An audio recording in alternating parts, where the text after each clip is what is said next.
Hi everyone, welcome to my channel International Storyteller. In this channel, you will find true horror stories worldwide. These stories are for entertainment purposes only. In this video, I will tell you the true story of the Annabelle doll. The Annabelle doll is considered to be one of the most haunted dolls in the world. This haunted doll is still kept inside a locked glass box in the Warren's Occult Museum, located in the U.S. state of Connecticut. This museum is owned by the world-famous paranormal investigators, Ed and Lorraine Warren. The haunted Annabelle doll was moved to the Warren's Occult Museum in 1970. The doll in the movie is a creepy and frightening-looking doll of a child's image with long hair. But the real Annabelle doll kept in the Warren's Occult Museum is a simple-looking classic doll, but this doll is no ordinary doll. Ever since the American horror film, Annabelle was released in 2014, many people have been curious about the true story behind the haunted Annabelle doll. While some people may think that the doll in the film is based on a fictional story, but the real story behind the Annabelle doll is very terrifying. The history of the real Annabelle doll is just as strange and chilling as what you see in horror films. Was the real Annabelle doll really as vengeful and evil as the doll in the horror film? Is the Annabelle doll from the horror film actually based on a true story?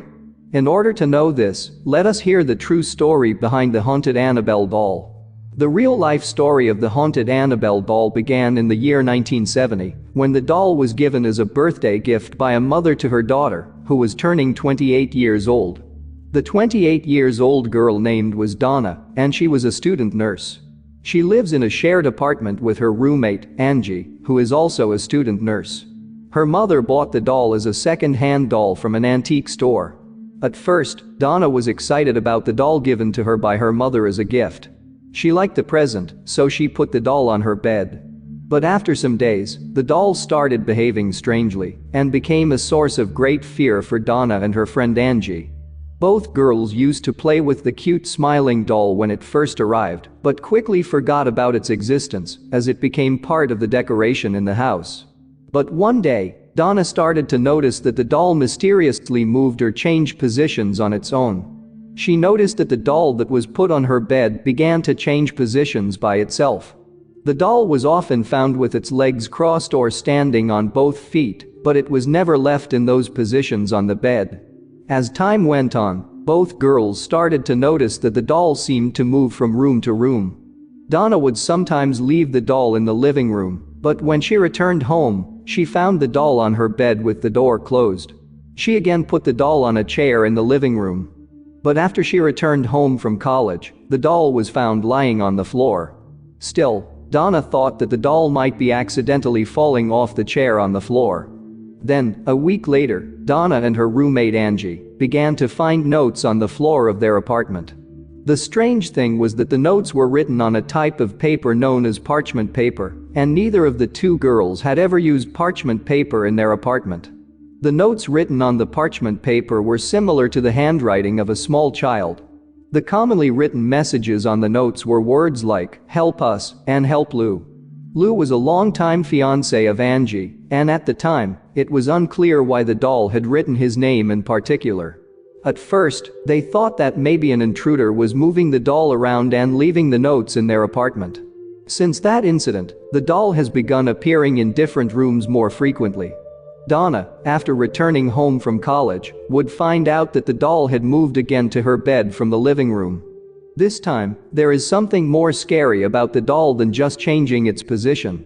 When Donna looks closer to the doll, she finds the doll in her bed, with blood or some sort of red liquid on its chest.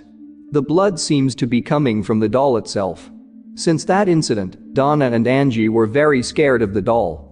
They thought it was time to call someone and get help before things got worse. So finally, they called a psychic medium who can contact the world of spirits or the dead to find out just what was going on with this doll. The psychic medium sat down with Donna and Angie, along with the doll, in their apartment. Then they made a chilling discovery in the apartment. The psychic medium told them that the doll was inhabited by the spirit of a 7-year-old girl named Annabelle Higgins. Many years ago, the land on which their apartment complex was built used to be a field, and there is a small house. During that time, a young girl and her family lived there happily until a tragic incident struck the family. In that tragic incident, the young girl Annabelle Higgins was found dead in the field where the apartments now stand. But they could not find out the reason why the young girl Annabelle was killed. When Donna brought the doll into their apartment, the young girl Annabelle's spirit was still in the area where she had died. Then the doll attracted Annabelle's spirit, and she wanted to become part of it. The spirit of the deceased little girl Annabelle also liked the nursing students, Donna and Angie. So the little girl's spirit began playing with them by moving the doll. The psychic medium also told Donna and Angie that the little girl's spirit was lonely and wanted to stay with them and be loved. With the help of the psychic medium, the little girl Annabelle asked them if her spirit could inhabit the doll so that she could live with them. At first, Donna and Angie both felt uneasy about it. They were caring and compassionate nursing students. But after knowing the sad story about the death of the young girl Annabelle, they both felt sorry for the poor young girl who had been found dead alone in that field. They didn't want Annabelle's spirit to be left alone. So they give permission to the young girl's spirit to stay with the doll. Thus, the haunted doll came to be known as the Annabelle doll. Then Donna and her friend Angie started taking care and looking after the Annabelle doll. But later, they both realized that the young girl's spirit might not be as innocent as they thought because the doll started showing frightening behavior. One day, Lou, who was the longtime fiancé of Angie, came to the apartment. At that time, Donna wasn't at home because she went to college. Angie and Lou were spending some time together in their room. But suddenly, they heard the movement of someone in Donna's room. At first, they were very frightened because they thought it might be an intruder. Lou took a look inside Donna's room but found no one inside. But he saw the doll sitting on Donna's bed. Since then, Lou has started disliking the Annabelle doll. He said the doll looked evil and urged his fiancée Angie to get rid of the doll as soon as possible. But Angie continuously refused since she felt sympathy for both the doll and the little girl Annabelle. Since Lou disliked and complained about the doll, the little girl spirit started to haunt him.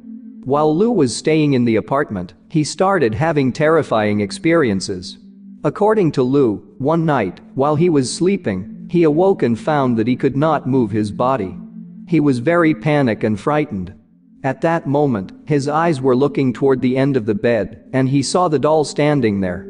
A few seconds later, the doll climbed up on his bed. Then Lou felt the pressure of the doll's hands around his throat, and then he was unconscious.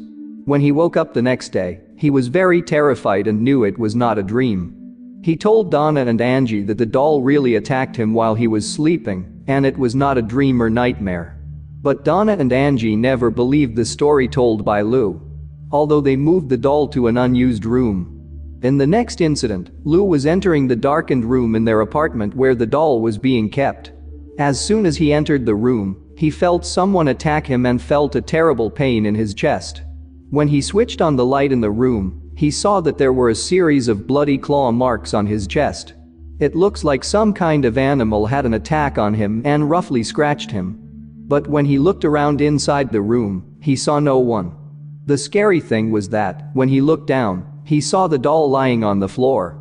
He believed that the claw marks on his chest must have come from the Annabelle doll. Surprisingly, the cuts on her body were fully healed in 2 days, leaving no trace of the mark on his chest at all. What may be the real reason behind the Annabelle doll attacking only Lou? There are some theories about the Annabelle doll attacking only Lou. The reason may be due to the spirit of the young girl Annabelle didn't like Lou. He reminded the spirit of the young girl Annabelle of a man who had treated her badly in her life or probably killed her. Then frequently, Lou started having nightmares and some visions of the deceased young girl Annabelle. He said that in his dream, the young girl Annabelle showed her true self to him. Then the doll started physically attacking Donna and Angie too. After these violent incidents, they all realized that the spirit inside the doll was not the spirit of the little girl Annabelle, and the doll was evil or possessed by a demon, and that something needed to be done about it.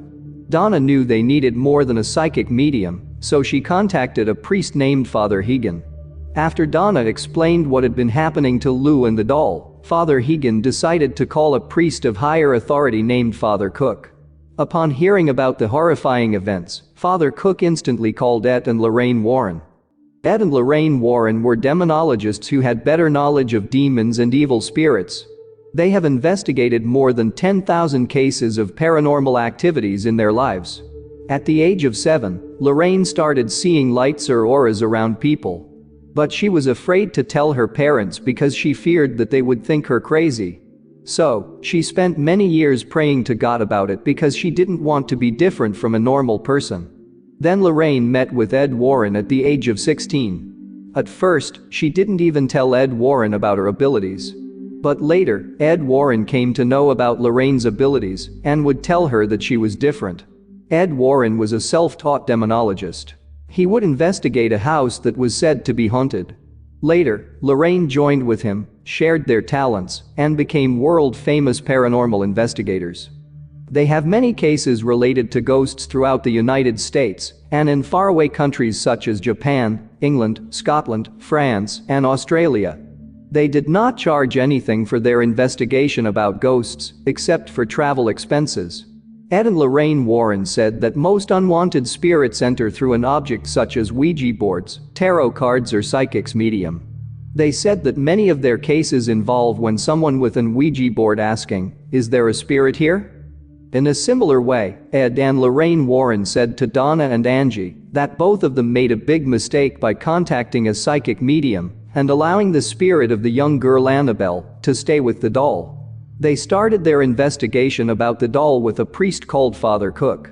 They said that Donna and Angie should never have called a psychic medium who was so inexperienced in dealing with evil spirits because it would only harm them instead of helping them. By allowing the evil spirit to stay with the doll, they unintentionally invited a demonic presence into their lives. During their investigation, Ed and Lorraine Warren quickly realized that there was no spirit of the little girl Annabelle in their apartment.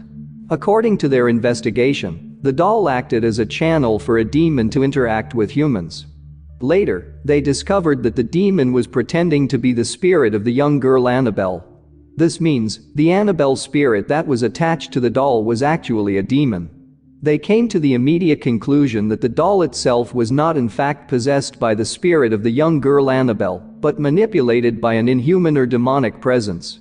The demon was not looking to stay or attached to the doll, instead it was looking to possess a human host. The demon was only making the doll seem alive or move from one place to another, so it could attach to a human host instead. Ed and Lorraine Warren said that demons don't possess items or things, instead, they possess people. In this case, the demon's main goal was to take possession of Donna's soul, not the doll. Ed and Lorraine Warren believed that the demon would have possessed or killed someone in a couple of weeks if they had not been notified. At first, their attempts to free the demon from the Annabelle doll were unsuccessful. So the priest, Father Cook, eventually exorcised the apartment, and then Ed and Lorraine Warren took the doll away with them. They believed that it would be best to drive home on the back roads instead of the main highways. They were worried that the demon inside the doll would find a way to cause an accident to those vehicles driving on the main highways. As expected, they were facing car problems the whole time on their way back home. As they traveled home with the doll in the back seat, the car engine malfunctioned repeatedly on every corner of the road. Due to this, they almost collided with another vehicle in the dark night. They knew it was done by the interference of the demon that was attached to the doll. So every time there was a problem in their car, Ed Warren would pour holy water over the doll. This provided a temporary solution to the disturbances caused by the demon. In this way, they were able to return home safely without any car engine failure. Once Ed and Lorraine Warren got home, they put the doll on a desk for a while. Soon, the doll was seen rising and floating above the desk. Immediately, Ed Warren poured holy water on the doll, and the doll fell to the floor. Then they thought the demon may have left the doll. So, Ed and Lorraine Warren put the doll in one place at their house. But soon the doll began to move from one room of the house to another. They believed that the evil spirit inside the doll had come back. So they take the help of a priest to perform an exorcism on Annabelle doll. But the priest did not seem to take the doll seriously. He said to Ed and Lorraine Warren that the doll wouldn't hurt anyone because it was just a doll. That was a big mistake, because after the priest left the house and returned to his house, he met a horrific car accident on the way. Although the priest was badly hurt, he did survive. It was at this point that Ed and Lorraine Warren knew that the doll was demonically possessed and needed to move the doll to their museum. So they put the Annabelle doll in a locked glass box at the Occult Museum in their house in Connecticut. The reason they keep the Annabelle doll in a locked glass box is to stop the demon from getting free and roaming around their house. Then they put a warning sign on the glass box, saying, "Warning, positively do not open," as well as a cross on top of the glass box. It was after they placed the Annabelle doll in the locked glass box, all the strange things happening around the doll had reduced. But the doll still showed signs of violence while in Warren's care and is waiting to get free. Apparently, some visitors to the Warrens' Occult Museum did not take the instructions on handling the Annabelle doll seriously. One guy who visited the Warrens' Occult Museum mocked Ed and Lorraine Warren about the Annabelle doll that was locked inside the glass box. On that day, when the guy was returning home, he died in a bike accident. Is this a coincidence, or did the Annabelle doll really cause the bike accident and kill the guy is still a mystery. Thus, the real Annabelle doll most definitely causes disturbances among those around her. After Ed Warren's death in 2006, Lorraine Warren and her son-in-law, Tony Spera, continued the work and looked after Warren's Occult Museum. Lorraine Warren also passed away on April 18, 2019, and then the Warrens' Occult Museum was shut down in 2020. But the Annabelle doll is still available today. Some people believed that the reason for the doll being kept inside the locked glass box was because Ed and Lorraine Warrens did not manage to get rid of the demon from the Annabelle doll. In 2020, there was a rumor that the haunted Annabelle doll had escaped from Warren's Occult Museum. It was a terrifying moment for many people after rumors spread widely across different places. Is it really true? In order to know this, let us continue hearing the story. First of all, this haunted Annabelle doll is pure evil. Many people believed that if the doll came out of the locked glass box, people around her were either going to die or suffer seriously. This is why, when people heard the story of the Annabelle doll escaping from the museum, they were very worried. How did the news of the doll escaping from the museum come to know? In 2020, 2 tweets emerged on the internet that says the haunted Annabelle doll had escaped from the museum. The first post said that the Annabelle doll escaped on August 14, 2020, at 3 a.m. in the Warrens' Occult Museum in Monroe, Connecticut, USA.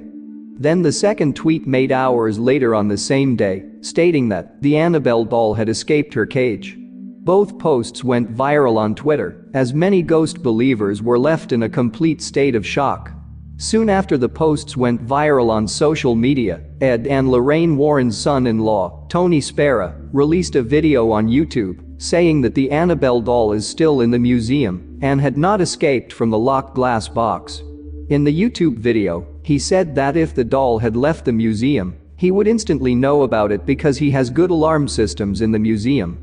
He further said that if the Annabelle doll really did leave the museum, he would take the matters seriously because the Annabelle doll is no ordinary doll and nothing to play with.